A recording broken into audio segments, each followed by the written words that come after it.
tell you, when Jesus cleansed the temple, Bible says that they were buying and selling in the house of God, and Jesus came to cleanse the temple. There are too many things that Jesus threw out of the temple, not just the people that were buying and selling. In the market, people steal. In the market, people lie. In the market, people gossip. In the market, people quarrel. In the market, people do a whole lot of evil in the market. That was what Jesus did. And these things should not be seen among the brethren inside the church. In the market, people deceive one another. 419 in the market. And all of those things that Jesus casted out is now in the church. Our Bible prayed that Jesus threw them all out. And he said, my house shall be a house of prayer, not a den of thieves, where people buy and sell, where people steal from one another. Not just that alone. Those activities that happen in the market, the same activities happen in the church today. We fail to see those words. The only thing we see is that Jesus threw them out of the temple. What about those things that were happening in the market, that were happening in the temple? They were also part of the things that Jesus threw out. Let me tell you something. It takes a lot for you to become a believer. It takes a lot for you to become a born again. You need to work so hard on yourself. The salvation we are talking about is a personal thing. You and God. There is a woman called Mary Mangdaline. Hope you know about her. How come did she become automatically a follower of Christ? Bible says that the people were chasing her to stone her to death. She ran and fell at the feet of Jesus. Bible says the people asked Jesus, this woman was caught fornicating, and according to our tradition, if any woman is found fornicating, we should stone her to death. What about the men? Hello?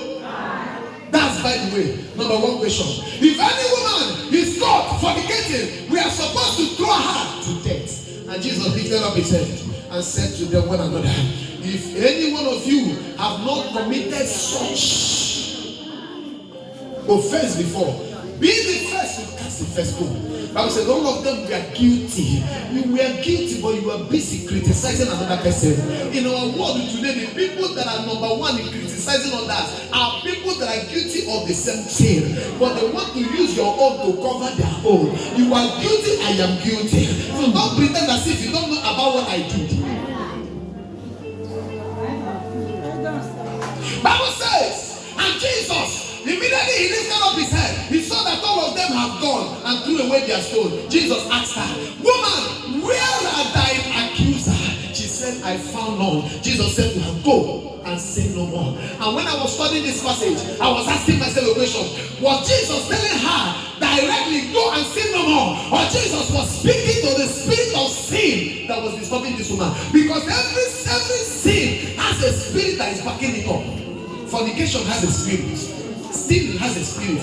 Unless you are washed through the blood of the Lamb, unless you are being delivered from that sin that has contaminated you and the blood through which you exist, you may not be free. It takes God to remove that stain, that filthy garment from you. Am I talking to somebody? You cannot just drop that sin without discipline. You need to work so hard on yourself, backing it up with serious prayer. That is the way the sin can only leave you. Read Zechariah chapter 3. Bible says, I saw Joshua the high priest standing before God, and devil was standing at his right hand side to resist him, to accuse him before God. And Bible says, and the angel that was talking with me said, the Lord rebuked thee, oh Satan. Even the God of Jacob rebuked thee. Is this not a brand plucked out of fire? A brand of fire was clothed with a filthy garment. Bible says, and behold, I was clothed with a filthy garment. His garment was filthy. His garment was dirty. Filthy means he was clothed with a filthy garment, and the Lord spoke to the angel that was talking with him. He said, remove the garment from him. And the angel came and took away the garment from him. He said, now thy sin has been caused to go apart from you. And he was changed with a new garment. What you need is a garment of holiness and righteousness. What you need is a garment of purity, garment of discipline. Owo ka na yi n'elu ahụ. Also the yiri white to the church. Yes, sir. Also the yiri white. There are many believers what they suffer is wickedness. And these are the people in the church, all of them are carrying stone. To stone one person that is guilty, whereby their own sin is more than that of the other person in the church. It's a word of an accusers. You are carrying stone to stone another.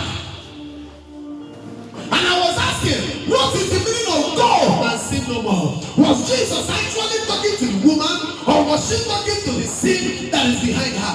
Bible says immediately that woman encountered Jesus, her life changed. Her sin left her. The sin left. Not the woman left, but the sin did what? Left her. She became a disciple of Jesus, one of the strongest disciples of Jesus. Where was that sin? Even when she became a disciple of Jesus, the sin never knew her address again. One of the things we should pray so hard on as believers is to pray against our sin.